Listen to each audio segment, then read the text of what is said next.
Joining us this week on the London Theatre Review is Sir Simon Russell Beale, knighted since I last met you. Welcome. How are you? I'm fine, thank you. And you're currently in rehearsal for The Invention of Love at Hampstead Theatre, Yeah. Tom Stoppard's play. In your words, how would you sum it up? Oh, God. I don't know where to start, really. He was in yesterday in the rehearsal room, so he explained a bit more of it to us. Right. It's basically about a houseman, the famous poet from the late 19th century. Of course, being Stoppard, it ranges over a whole load of subjects to do with aestheticism and to do with academia. The thing about Houseman, he was probably the greatest Latin scholar. I hope I'm not putting people off here. He was the greatest Latin scholar of his time, and that's what he was sort of famous for in his own mind. And then he sort of rather quietly, although he did publish, he produced these poems, including famously The Shropshire Lad. So it's about the sort of dichotomy of that, being a very rigid and very vicious scholar. I mean, he savaged people, Yes. his contemporaries. But the man who also wrote these rather lyrical, sad, melancholic, in fact, despairing sometimes poems about his love for a young man. Actually, when he was at Oxford, he fell in love with somebody called Moses Jackson, and that remained the love of his life. Yes. And he didn't ever do anything about it, and Moses Jackson probably knew about it, but didn't do anything back. Yes. And so it's a rather strange. We would see it as repressed and self-denying, but in fact, I don't think that's what Tom's writing, to be honest. I think it's more about that's the decision he made. He fell in love with this man, and that was it. Yes. He meets Oscar Wilde, importantly, in the play at the end, which they didn't probably do in real life, although they were at Oxford together, because of course we have also Oscar Wilde's trial mentioned. Yes. So, and of course Oscar Wilde says you're a coward and you weren't brave. Yes. It's a play sort of about dichotomies, isn't it? There are two Housemans in it. There's the older Houseman And the younger, the student version. There's Houseman versus Oscar, the sort of the expressive figure versus the introverted figure, and as you say, scholarship versus poetry. And there's quite an argument in it that you can't be both a scholar and a poet. Yes, because indeed. poets And within House, one of the very first thing he says, he's met by, because it starts in the underworld, or it could be a dream, but Houseman believes he's dead and he's being taken across the river Styx. Anyway, he's talking to the ferryman, and the ferryman says, I think we're waiting for somebody else, because I'm waiting for a professor and a poet. And Houseman says, I think that must be me. And he says, what, both of them? He says, yes. Sounds like two people. Yes. Yes. And I always think that's probably, being Stoppard, there's not a word wasted. Absolutely. So I think in Houseman, he's also two people. So there's a dichotomy there as well. Yes. I mean, we should say as well, it's very, very clever being Stoppard, but it's also extremely funny. Yeah, absolutely. There's some, well, we hope so. Yes. We're at the late stage of rehearsals, I hope. So there's always a moment when comedies when you go, oh, Lord, I don't know whether it's funny anymore. Yes, it's extremely witty. Yeah.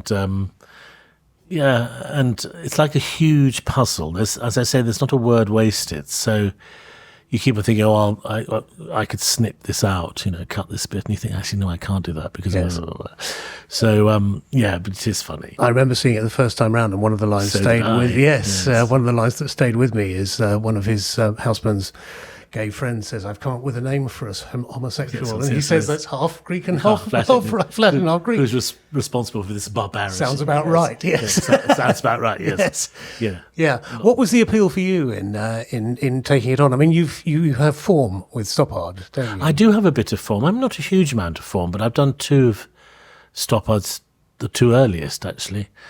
Rosencrantz and Guildenstern are Dead and Jumpers. Yes. And then, of course, I've done his translation of Chekhov, his Cherry Orchard. So, yeah, he's been around. In fact, in the back of my head, I have a feeling that when I was doing Rosencrantz and Guildenstern are Dead, he gave me a lift home, Tom, and I remember vaguely in the back of my head, he'll probably say this never happened, but talking about Houseman and Wilde. So I think he must have been... I pride myself on the fact that I was there at the beginning of this masterpiece. But yeah, I have a bit of form. The appeal, look, all his writing is incredibly satisfying for an actor because it's so hard. Yes. But the other thing I think about Tom's work is that everyone talks about, oh, so clever. They're all about love, really. Yes. Aren't they? I mean, I've just seen The Real Thing at the Old Vic, and of course that's quite directly about love. Yes. But, so's Rosencrantz and Guildenstern. It's about companionship. It's about how you survive together in a world you don't understand. Jumpers, of course, is about a marriage, breaking up. And this is about, of course, it's in the title. Yes. It's about love and what you do when you're in love in the wrong environment, and as gay men were in that period. Yes. Yes. So it's highly emotional writing. I always think, and I reread it. Like you, I saw the great John Wood. It was written for John Wood. I think. Was it written for John Wood? Yeah. At the National, I remember very clearly, and being very moved by it then, although not quite understanding everything.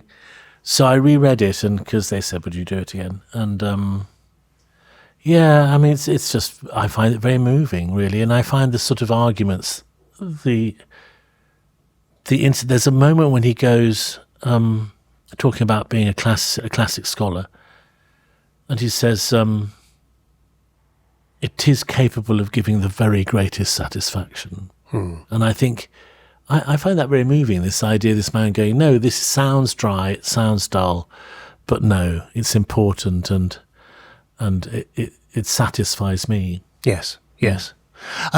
Obviously, this is the London Theatre Review that we're recording today, so we're primarily talking about your theatre work, but you seem to be increasingly balancing theatre with fairly major television projects, particularly House of Dragon. Oh, yes. I suppose I'm thinking No, I don't. It's always been chances, as you know, Nick. I mean, you've known me for long enough. I haven't really sort of planned it, but yeah. It's sort of, perhaps the plays have run out. I don't know. But more films have come up, and I did The House of Dragon, which I really enjoyed. Was it fun? Yes. Yes. Oh, it's a really good script. Yes.